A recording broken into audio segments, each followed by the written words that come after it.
सभी दोस्तों को नमस्कार। स्वागत है आपका गुरुकुल ज्ञान गंगा चैनल में। फिर से मैं लेकर आया हूँ उत्तराखंड के बहुत महत्वपूर्ण जनपद उत्तरकाशी की जानकारियाँ। इससे पहले हम उत्तरकाशी की डिटेल पढ़ चुके हैं, यानी उत्तरकाशी का नाम कैसे पड़ा था, उत्तरकाशी का प्राचीन नाम क्या था, उत्तरकाशी को और किस किस नाम से जानते हैं या कुछ साहित्य ग्रंथों में किस किस नाम से जाना गया है, वो सब हमने पिछली वीडियो में देखी है। यदि आपने वह वीडियो नहीं देखी तो पहले जाकर के उस वीडियो को भी ज़रूर देखिएगा। आज मैं लेकर आया हूँ उत्तरकाशी की एक और महत्वपूर्ण वीडियो सीरीज। इसमें मैं जितनी सारी चीज़ें बताने वाला हूँ ये सारे की सारे एग्ज़ाम की दृष्टि से बहुत ही ज़्यादा महत्वपूर्ण है। हालांकि उत्तरकाशी बहुत बड़ा जनपद है, यानी इसकी डिटेल यदि हम पढ़ें तो बहुत सारी वीडियोज बनने वाली हैं, लेकिन मैं बहुत शॉर्टकट में आपको बताऊँगा। एग्ज़ाम की दृष्टि से बहुत ज़्यादा खास, लास्ट तक ज़रूर बनिएगा। आइए शुरू करते हैं उत्तरकाशी जनपद। उत्तरकाशी जनपद का पहले हम नाम पढ़ चुके हैं, जिसमें हमने पढ़ा था कि भाई उत्तरकाशी को पहले बाड़ा हाट कहते थे। बाड़ा हाट इसलिए क्योंकि वहाँ पर 12 गांव का हाट लगा होता था पहले समय में। तो ये एक चित्र है। इस चित्र में हम इस डायग्राम के माध्यम से कुछ चीज़ें डिस्कस करेंगे। मेरा उद्देश्य आपको याद कराना है, यानी मैं कोई पढ़ा नहीं रहा हूँ या आपको लिखने की भी ज़रूरत नहीं है। यदि आप ढंग से इस वीडियो को इस तरीके से देखते हैं जैसे मैंने चित्र यहाँ पर बना रखा है, आपको यहीं पर सारा कुछ याद हो जाना है। तो मेहनत करना सीखना है भाई, ज़रूरत होनी चाहिए। यदि पढ़ने के अंदर भूख है तभी जाकर के ये लाभ दे सकता है, अदरवाइज ऐसी वीडियो बहुत सारी होती हैं या ऐसे डिटेल तो सभी किताबों में है, लेकिन यहाँ पर कुछ मज़ा आने वाला है, तो वीडियो के अंत तक बने रहें।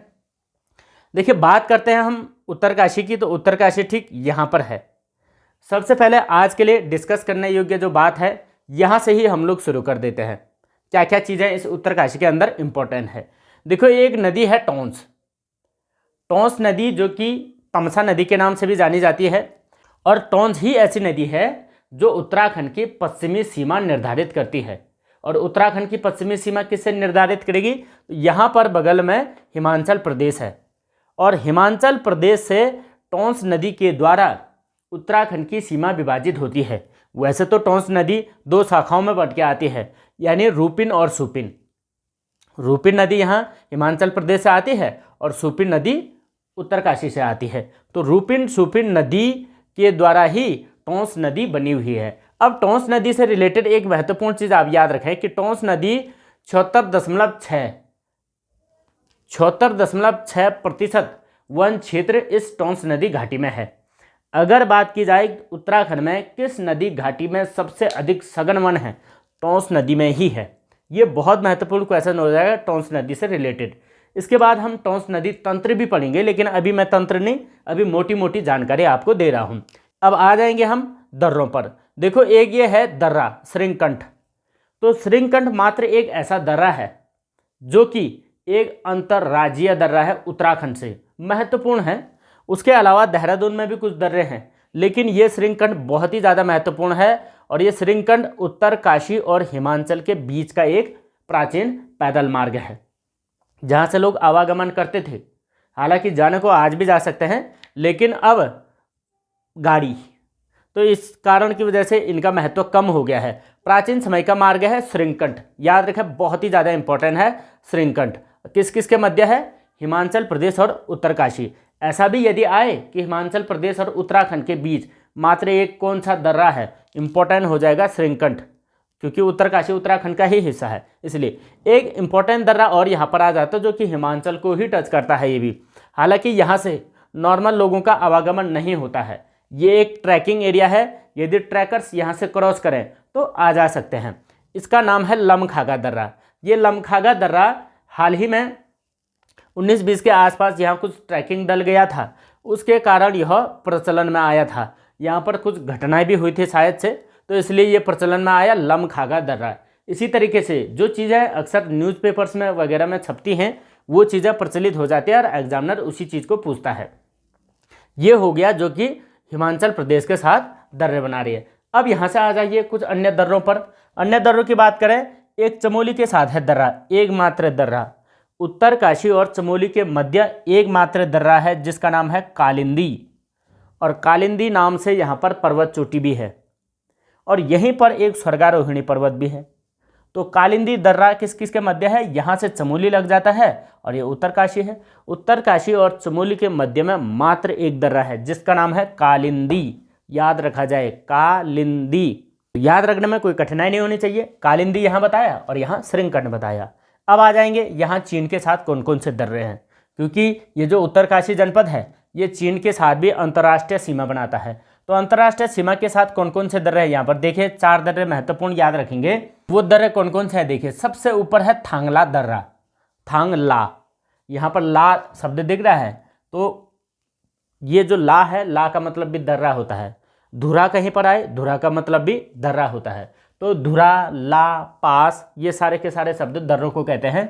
तो थांगला दर्रा उत्तराखंड का सबसे ऊंचा दर्रा है, सबसे ऊंचा दर्रा है, जिसकी ऊंचाई है समुद्र तल से 6079 मीटर। 6079 मीटर। यहाँ कई देशों में पर्वत चोटियाँ नहीं होती हैं, या उत्तराखंड में ही देख लीजिए, कई पर्वत चोटियाँ इतनी हाइट पर नहीं हैं, लेकिन ये दर्रा इतनी हाइट पर है, बहुत ही ज़्यादा ऊंचाई पर है। तो प्राचीन समय में जो यहाँ के इस क्षेत्र में जो रहते हैं, यहाँ पर जादुंग गांव में, यानी नेलंग घाटी के जादुंग गांव में जो यहाँ पर लोग रहते हैं, कौन रहते हैं, वो जादुंग गांव में निवास करने वाले जाड़ लोग जो यहाँ रहते हैं, उस समय जाड़ भूटिया लोग यहाँ से आवागमन करते थे, यानी तिब्बत से व्यापार करते थे। इसलिए थांगला दर्रा बहुत ही ज़्यादा प्रचलित है। लेकिन अब के समय में ये बंद हो चुका है, यानी आवागमन नहीं करते हैं। एक दूसरा है मुलिंगला, यहाँ पर भी ला देखो, ये भी चीन के साथ है। फिर है सांगचोकला, ये ला जो शब्द है ये सारे के सारे दर्रों के नाम हैं, सांगचोकला। उसके बाद है नेलंगला। नेलंगला भी तिब्बत के साथ ही एक प्राचीन दर्रा था या मार्ग था। तो इस प्रकार से हमने दर्रे भी याद रखना है भाई। कालिंदी दर्रा याद रखें, श्रृंखंड दर्रा याद रखें, लमखागा दर्रा याद रखें, थांगला दर्रा, मोलिंगला, सांगचोकला, नेलंग, ये सारे के सारे अगर इन शब्दों को अगर आप याद करें तो आधी चाइनीज़ वैसे सीख जाएंगे। तो ये चाइनीज़ सीखने का भी मेथड है और आप इस तरीके से इन दर्रों के नाम याद भी रखेंगे। तो उत्तरकाशी के यदि आपने दर्रे डिटेल में पढ़ने हैं तो हमारे प्लेलिस्ट में वीडियो है, आप उसे जाकर के देख लें। वह पूरे उत्तराखंड की वीडियो की मास्टर सीरीज़ है, उसे भी आप देखें। तो यहाँ पर हमने ये दर्रों के बारे में बात कर ली है, तो दर्रे हो गए हैं। उसके अलावा यदि बात की जाए उत्तरकाशी में ग्लेशियर्स की, तो ग्लेशियर बात करते हैं। यहाँ देखिए ग्लेशियर कहाँ से शुरू होता है, यहाँ पर आ जाएंगे ग्लेशियर। ग्लेशियर में पूरे उत्तराखंड का सबसे बड़ा ग्लेशियर है जी गंगोत्री, और गंगोत्री की जो लंबाई है वो बहुत अधिक है। इस गंगोत्री की जो लंबाई है वह 30 किमी लंबाई है और गुणा गया 2 किमी। 30 गुणा 2 का मतलब हो गया है 30 किलोमीटर लंबाई है और 2 किलोमीटर चौड़ाई है। इस तरीके से घाटी में फैला हुआ है, लंबाई तो काफ़ी लंबी है। तो इसलिए 30 गुणा 2 की उत्तराखंड में मात्र एक ऐसा ग्लेशियर है जो कि सबसे बड़ा है, सबसे बड़ा ग्लेशियर। भारत का कौन सा हो जाएगा, सियाचिन, ये उत्तराखंड का है। उत्तराखंड के साथ साथ उत्तरकाशी का भी सबसे बड़ा यही है जो 30 गुणा 2 के पैरामीटर में फैला हुआ है। ये जो गंगोत्री ग्लेशियर है अभी के समय में इसमें सबसे अधिक ग्लोबल वार्मिंग का प्रभाव देखने को मिल रहा है, क्योंकि इसकी जो लंबाई है प्रति वर्ष की दर से ये पिघल रहा है और बहुत तेज़ी से पिघल रहा है। विश्व के किसी भी ग्लेशियर को यदि आप देखें तो उत्तराखंड का ये उत्तरकाशी में स्थित गंगोत्री ग्लेशियर है, ये सबसे तेज़ी से पिघल रहा है। अब क्यों पिघल रहा है भाई, क्योंकि यहाँ आवागमन भी बहुत ज़्यादा होता है, यातायात भी, प्रदूषण हो रहा है, और वायु प्रदूषण के कारण और जो वार्मिंग हो रही है, जो गर्मी बढ़ रही है पृथ्वी में, उस वैश्विक तापन के कारण भी यह पिघल रहा है। तो इस प्रकार से हम गंगोत्री ग्लेशियर्स को याद रखेंगे।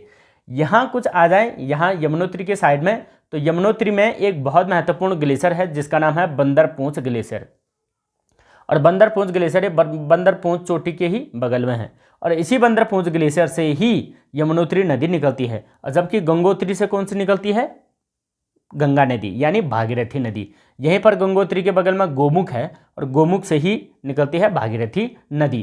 तो इस प्रकार से नदी तंत्र में तो हम और डिटेल में पढ़ेंगे, लेकिन यहाँ पर हम ग्लेशियर याद करें, गंगोत्री और ये कौन सा हो गया, बंदरपूंछ ग्लेशियर।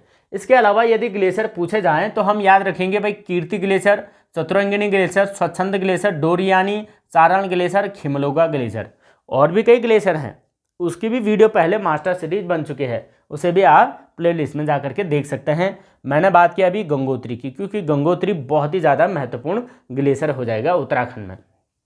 तो अभी तक हम दर्रे और ग्लेशियर बात कर चुके हैं। आइए कुछ पर्वत चोटी की भी बात करते हैं। देखो पर्वत चोटियों में एक है चौखम चोटी। देखो चौखम चोटी दोनों क्षेत्र में आते हैं। यहाँ चमोली में भी चौखम्बा चोटी है, यहाँ पर भी चौखम चोटी है। तो चौखम चोटी की बात करें तो ये 7138 इसकी हाइट है। यहाँ पर उत्तरकाशी में सबसे अधिक हाइट वाली चोटी यही है। लेकिन ये जो चोटी है ये यहाँ से चमोली को भी टच करते हैं, यानी चमोली में भी है, क्योंकि चोटियाँ जो होती हैं ना किसी श्रेणी में बनी होती हैं। तो श्रेणी के बीच से हम करेक्ट अंदाज़ा नहीं लगा सकते भाई कि यहाँ से बाउंड्री जा रही है।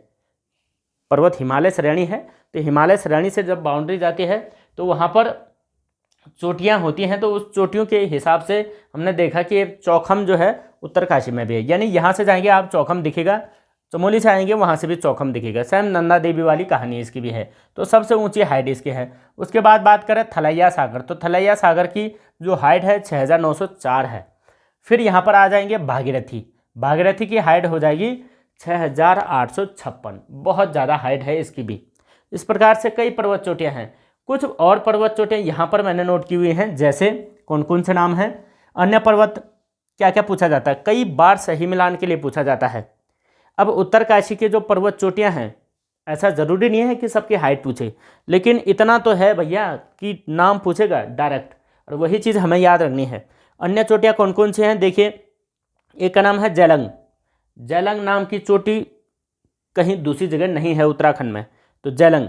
एक है त्रिमुखी, ये नाम थोड़ा सा कन्फ्यूजन करते हैं ना, जैसे त्रिमुखी मैंने इसलिए इम्पोर्टेंट बताया है क्योंकि एक त्रि से त्रिशूल पर्वत चोटी भी है जो कि चमोली में है, इसलिए कन्फ्यूजन करता है। तो त्रिमुखी पर्वत चोटी। इंद्रकील, ये इंद्र के नाम से है इसलिए इम्पोर्टेंट होता है। रानी का डांडा, देखो अब रानी का डांडा से एक चीज़ और याद आएगी आपको, शेर का डांडा, कालों का डांडा। शेर का डांडा है नैनीताल में, वो पर्वत चोटी है। और कालों का डांडा किसको कहते थे, पहले समय में लैंसडाउन को कहते थे। तो ये कन्फ्यूजन भी हमने क्लियर याद रखना है भाई। रानी का डांडा पर्वत चोटी कहाँ है, उत्तरकाशी में। द्रौपदी का डांडा, दो डांडा हैं, डांडा का मतलब भी पर्वत ही होता है। तो द्रौपदी का डांडा, रानी का डांडा और जोगिन चोटी, ये कुछ खास चोटियां हैं जो कि इम्पोर्टेंट हो जानी है उत्तरकाशी की। इतना आप पर्वत चोटी को भी याद रखें। अभी मैं डिस्कस कर चुका हूँ आपके साथ, दर्रे बता दिए हैं, चोटी बता दी है, ग्लेशियर्स बता दिए हैं। इन सभी की मास्टर वीडियो हमारे यूट्यूब चैनल पर पहले से है, आप वहाँ जा कर के देखिए। देखो पढ़ने में कोई संकोच नहीं करना है, पढ़ेंगे नहीं तो बढ़ेंगे कहाँ से। अब बिना पढ़े हुए तो भाई होना नहीं है, इसलिए ध्यान ये रखना है, इन चीज़ों को हमने क्लियर रखना है। अब बात करते हैं इनकी कुछ और इम्पोर्टेंट चीज़ों पर, जैसे बुग्याल। क्या क्या है बुग्याल। बुग्याल में आप दयारा बुग्याल को याद रखेंगे, बहुत ही ज़्यादा खास बुग्याल। उत्तराखंड में सेकंड नंबर का सबसे बड़ा विस्तृत फैला हुआ जो क्षेत्र है दयारा बुग्याल ही है। और दयारा बुग्याल इसलिए भी खास है क्योंकि यहाँ पर एक बहुत ही खूबसूरत उत्सव मनाया जाता है, जिसमें कि घी दूध की होली, यानी मक्खन और दूध की होली मनाई जाती है। ऐसा रहस्य दुनिया में कहीं नहीं है, यानी इतने खूबसूरत जो त्यौहार है वो कहीं नहीं है, और वो दयारा बुग्याल में ही होता है। और दयारा बुग्याल की बात करें तो इस दयारा बुग्याल को चंद्रप्रभा ऐतवाल नामक जो एक पर्वतारोही हैं उनके द्वारा इसको विश्व के मानचित्र पर लाया गया, इसलिए आप चंद्रप्रभा ऐतवाल का भी नाम याद रखेंगे। इनके द्वारा विश्व मानचित्र पटल पर लाया गया दयारा बुग्याल को। और वैसे ये दयारा बुग्याल था तो पहले से ही, लेकिन इन्हीं के द्वारा ये पहल की गई, जिनका नाम है चंद्रप्रभा ऐतवाल, यहाँ पर याद रखें। और उसके बाद एक चंदन सिंह राणा है, ये हैं पर्यावरणविद और समाजसेवी। तो चंदन सिंह राणा जो है यहीं पर दयारा बुग्याल के बगल में एक रैथल गांव है, वहाँ के निवासी हैं। तो चंदन सिंह राणा के द्वारा यहाँ मनाया जाने वाला एक उत्सव है जिसे अढूढ़ी उत्सव कहते हैं, यानी दूध मक्खन की होली। ये दूध मक्खन की होली जब चौमास के बाद यहाँ के पशुचारक घर को वापस लौटते हैं, यानी अगस्त के महीने में, तो उस समय में ये उत्सव मनाया जाता है और आपस में सभी लोग घी दूध की होली खेलते हैं, एक दूसरे पर लगाते हैं और खाते भी हैं। तो बड़ा खूबसूरत त्यौहार है दयारा बुग्याल का, इसलिए भी दयारा बुग्याल अब फेमस हो रहा है। सभी पर्यटकों का पर्यटन क्षेत्र बन रहा है, लोग आवागमन बहुत ज़्यादा कर रहे हैं। एक और बात याद रखेंगे दयारा बुग्याल से रिलेटेड कि भाई ट्रैक ऑफ द ईयर 2015 इस दयारा बुग्याल को चुना गया। ट्रैक ऑफ द ईयर 2015 याद रखा जाए। 2015 में यदि कुछ खास घटना थी तो उसके आधार पर भी याद रख सकते हैं दयारा बुग्याल। और दयारा बुग्याल की बात करें तो यहाँ मखमली घास होती है, चौमास में लोग यहाँ निवास करते हैं, यानी इसे पशुचारकों का स्वर्ग कह लीजिए। और उत्तरकाशी में ये वाला क्षेत्र बहुत ही ज़्यादा इंपॉर्टेंट है दयारा बुग्याल। और उत्सव जो मनाया जाता है उसका नाम है अढूढ़ी उत्सव। और इस उत्सव को दुनिया के सामने लाने का श्रेय है चंदन सिंह राणा। और चंदन सिंह राणा एक समाजसेवी है और पर्यावरणविद भी है, इसलिए इनका योगदान है। और इसे विश्व पटल पर लाने का श्रेय है चंद्रप्रभा एतवाल। इसके बारे में हम पहले भी पढ़ चुके हैं, लेकिन आप यहाँ से भी याद कर सकते हैं। कुछ अन्य बुग्यालों की बात करें तो जैसे पुठारा बुग्याल, ये इंपॉर्टेंट होता है पुठारा, क्योंकि खास थोड़ा नाम यूनिक है इसलिए हम याद रखें।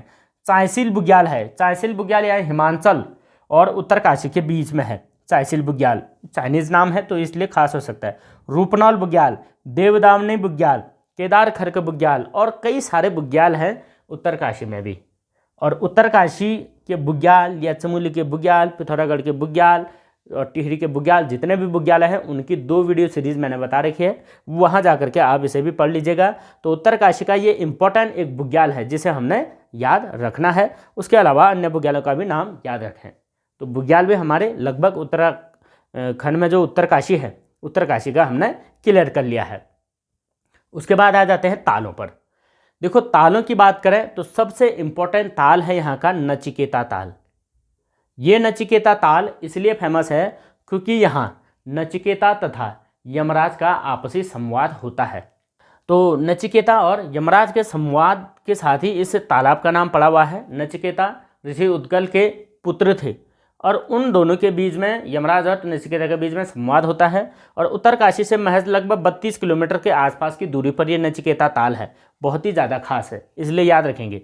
एक याद रखेंगे हम, यहाँ से एक दूसरा ताल है डोडी ताल। और डोडी ताल इसलिए फेमस है क्योंकि यहाँ ट्राउट मछलियाँ पाई जाती हैं और ये डोडी ताल में ही होता है। बहुत खास है डोडी ताल, हम याद रखेंगे। मछलियों के लिए बहुत ही ज़्यादा प्रचलित है डोडी ताल उत्तरकाशी का। इनको इसी तरीके से हम याद रखेंगे। एक है फाचकंडी ताल, और ये बार बार पूछा जाता है फाचकंडी।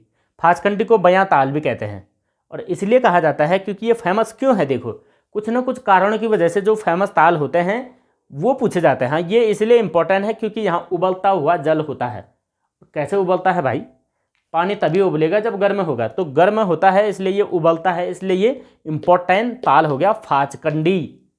यहाँ से आ जाएंगे मंगलाचू ताल। कुछ अन्य तालों में मंगलाचू ताल की बात करें, मंगलाचू ताल क्यों फेमस है? इस तरीके से ताली बजाने से यहाँ बुलबुले उड़ते हैं। बड़ा खूबसूरत उत्तराखंड की जो चीज़ें हैं, प्राकृतिक चीज़ें, ये भी बहुत खूबसूरत है।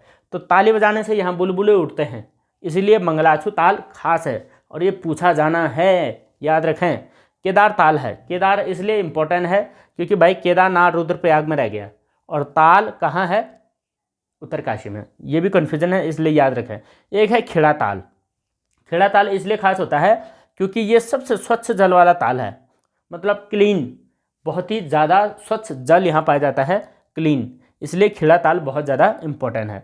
एक रुद्रकुंड है। रुद्रकुंड इसलिए भी याद रखें आप क्योंकि रुद्र नाम से रुद्रप्रयाग में कई चीज़ें हैं, तो इसलिए रुद्र नाम से ये भी इम्पोर्टेंट हो सकता है। एक सूर्यकुंड है।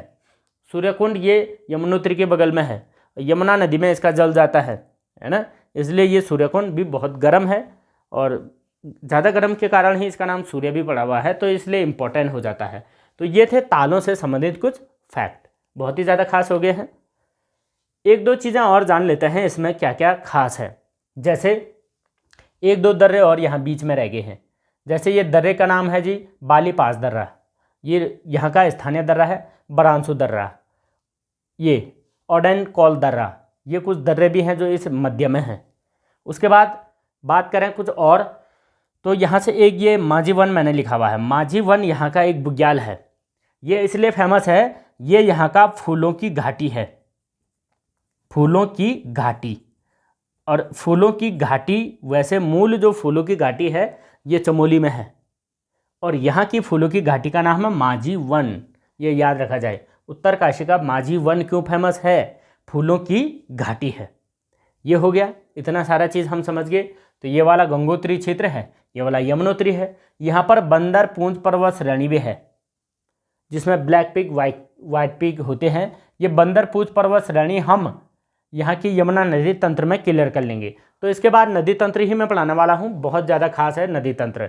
और इसके अलावा उत्तरकाशी में कुछ गुफाएं भी हैं। हालांकि यहाँ की गुफाएं ज़्यादा इम्पोर्टेंट नहीं हैं, लेकिन गुफाएं तो हैं यहाँ। कौन कौन सी गुफाएं? जैसे प्रकटेश्वर गुफा बहुत खास है, पांडव गुफा ये भी बहुत खास है, मातंग ऋषि गुफा बहुत इम्पोर्टेंट, श्रृंगी गुफा इम्पोर्टेंट, और बीसपुरिया गुफा ये भी इम्पोर्टेंट है, और धोंडू का उडियार ये भी इम्पोर्टेंट है क्योंकि गुफाओं को उडियार कहा जाता है, जैसे लखोडियार कहा जाता है, ठीक, गोरखा उडियार कहा जाता है। तो ये उडियार शब्द गुफाओं को ही कहा जाता है। यहाँ के कुछ गुफाएं हैं, यहाँ के आप पांडव गुफा, प्रकटेश्वर गुफा, मातंग ऋषि गुफा, ये 3 चीज़ें याद रखें, क्लियर हो जाएगा। सब चीज़ याद रखना नहीं है, यानी कुल्हू का बैल नहीं बनना है, स्मार्ट बनना है। स्मार्ट बनने के लिए स्मार्ट तरीके से पढ़ना होगा। हमने एग्जामिनर का दिमाग चेक करना कि भाई लगभग किस चीज़ों को ज़्यादा पूछता है, और ये एक्सपीरियंस से होता है। यदि आपने इससे पहले कोई भी एग्ज़ाम नहीं दिया तो मैं कहूँगा कि आप जितने भी एग्ज़ाम होते हैं उनको दो। कई बच्चों की समस्या ये होती है कि भाई हम फॉर्म तो भर लेते हैं, लेकिन कारणों की वजह से हम परीक्षा नहीं दे पाते हैं, फिर हम दोष देते हैं कि यार हमारा नहीं हो पाया। भाई होगा भी तभी जब हम प्रयास करेंगे। तो लगातार आप पेपर भी देते रहें, तभी पता भी चलता है कि भाई एग्जामिनर जो है परीक्षाओं में प्रश्न कहाँ कहाँ से पूछ रहा है। तो इस तरीके से ये चीज़ें खास हो जाती हैं। हम कई चीज़ें पढ़ चुके हैं और अब बात करते हैं कुछ महत्वपूर्ण चीज़ें। और इसकी तो मैंने बहुत ही खूबसूरत वीडियो बना के रखी हुई है, वो भी आप देख लें। यहाँ अगर बात करें कुछ वनों से रिलेटेड खास बातें, एक तो हम सबसे पहले बात कर चुके हैं भाई टॉन्स नदी घाटी में सबसे अधिक सघन वन है, यानी इस नदी घाटी के बराबर किसी अन्य नदी घाटी में इतने वन नहीं है। यहाँ आ जाए एक रक्तवन। रक्तवन का मतलब होता है लाल वन। लाल वन कैसे होंगे? लाल पत्तियों वाले वृक्ष होंगे। तो बाकी ऐसा नहीं है कि पूरा पेड़ ही लाल हो जाएगा, ऐसा नहीं होता है। तो रक्तवन लाल पत्तियों वाले जो वन होंगे वो पाया जाता है गौमुख में, यहाँ गंगोत्री के आसपास गौमुख क्षेत्र में। तो गौमुख में जो रक्तवन पाए जाते हैं वो बहुत ही ज़्यादा इम्पोर्टेंट है, इसलिए इन्हें याद रखें आप। रक्तवन कहाँ होते हैं? गौमुख में, बहुत खास है, गौमुख के निकट होते हैं।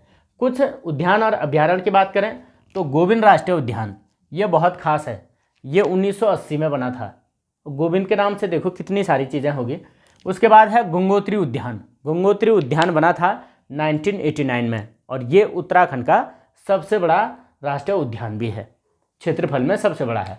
फिर बात करें गोविंद वन्यजीव विहार की, तो गोविंद वन्यजीव विहार उत्तराखंड का सबसे पहला वन्यजीव विहार हम कह सकते हैं। हालांकि एक इससे पहला और था, उसका नाम था मोतीचूर वन्यजीव विहार, लेकिन वो समायोजित कर दिया गया है राजाजी राष्ट्रीय पार्क के साथ।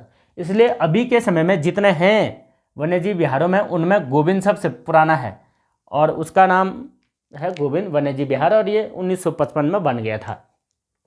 एक हिमतेंदुआ जो ये प्रोजेक्ट चल रहा है, यानी स्नो लेपर्ड प्रोजेक्ट जो चलाया जा रहा है नीदरलैंड के सहयोग से, ये 2017 से स्टार्ट हो चुका था, अभी तक चल ही रहा है। न जाने कब तक बनेगा तो देख लेंगे। तो वो यहाँ भैरव घाटी में बन रहा है। भैरव घाटी के बारे में हम तब पढ़ेंगे जब हम यहाँ नदी तंत्र पढ़ेंगे। तो भैरव घाटी में ही, यानी भागीरथी नदी के छोर से एक घाटी है, उस भैरव घाटी में बन रहा है, जिसे भैरव झाप भी कहते हैं। तो यहाँ पर ये एक हिमतेंदुआ जो ये अभ्यारण्य है ये बन रहा है अभी। तो ये सारी चीज़ें हैं उत्तरकाशी में वनों के संरक्षण को लेकर के। तो वनों के संरक्षण से इम्पोर्टेंट चीज़ें भी हम याद रखें। यदि आपने पिछली वीडियो नहीं देखी है उद्यानों वाली या विहार वाली, उसको भी आप देख लें, क्योंकि देखना ज़रूरी है, तभी याद होगा। उसमें सारी डिटेल मैं बता चुका हूँ। अब यहाँ पर कुछ बातें और रह गई हैं आज के लिए, उसके बाद आज की वीडियो ख़त्म होने वाली है। तो आज के लिए खास चीज़ें ये हैं, एक तो हम पढ़ने वाले हैं यहाँ के हवाई पट्टी के बारे में। देखो वैसे हवाई पट्टी इतने ज़्यादा इंपॉर्टेंट पूछे तो नहीं जाते हैं। पहले पूछा जाता था चिन्याली शरण कहाँ है, और पंतनगर का ये जो हवाई पट्टी है, तो इस प्रकार से पहले पूछता था। लेकिन हवाई पट्टी जो यहाँ का बना हुआ है वो हवाई पट्टी का नाम है, क्या हो सकता है? अभी इसका नाम कर दिया है माँ गंगा हवाई पट्टी, और पहले नाम था इसका चिन्याली शरण हवाई पट्टी। चिन्याली शरण विकास खंड के अंदर है। अब ये बना था 1992-93 में, 1992-93 में ये बन चुका था। हालांकि लगभग सन 2000 तक ये बन करके पूरा हुआ, 92-93 से लेकर के 7-8 साल का काम हुआ, उसके बाद ये बना। लेकिन यहाँ हेलीकॉप्टर जा सकते हैं और ये लगभग 1165 से लेकर के 1165 मीटर इसकी लंबाई है और जो है 23 मीटर इसकी चौड़ाई है। तो 1165 बोले तो 1 किलोमीटर से लंबा है, तो 1 किलोमीटर से लंबा और 23 मीटर जो है इसकी चौड़ाई है। तो ये इतना बना क्यों है? तो शायद ये गाय भैंसों को दौड़ाने के लिए बना हुआ है। लेकिन यहाँ पर नाम तो बदल दिया है, माँ गंगा हवाई पट्टी, लेकिन काम नहीं बदला। जहाज़ यहाँ पर लैंड नहीं हुई। अदरवाइज़ अगर यहाँ पर जहाज़ लैंड होते तो शायद हमें भी मौका मिल जाता यहाँ से बैठने का, क्योंकि हम पहाड़ी लोगों की एक समस्या है कि हम जहाज़ में बहुत ही कम चांस में बैठ सकते हैं। पहले तो पहाड़ों में गाड़ी नहीं मिलती है, तो जहाज़ में कहाँ से बैठेंगे, है ना। तो कई क्षेत्रों में गाड़ियाँ नहीं पहुँची है, तो यहाँ जहाज़ कहाँ से पहुँचता। पर 1992-93 से शुरू किया इन्होंने और अभी नाम बदल दिया है माँ गंगा हवाई पट्टी, क्योंकि माँ गंगा का यहाँ मायका है, गंगा का उद्गम होता है, इसलिए गंगा के नाम से ये नाम रखा गया है। तो ये हवाई पट्टी के बारे में भी याद रखें। ये मैंने इसलिए बताया क्योंकि इसका नाम चेंज हुआ है, इसलिए इम्पोर्टेंट होता है। एक इम्पोर्टेंट चीज़ और रह गई है, वो रह गया है यहाँ के सड़क मार्ग। सड़क मार्ग का मतलब हम NH को पढ़ेंगे।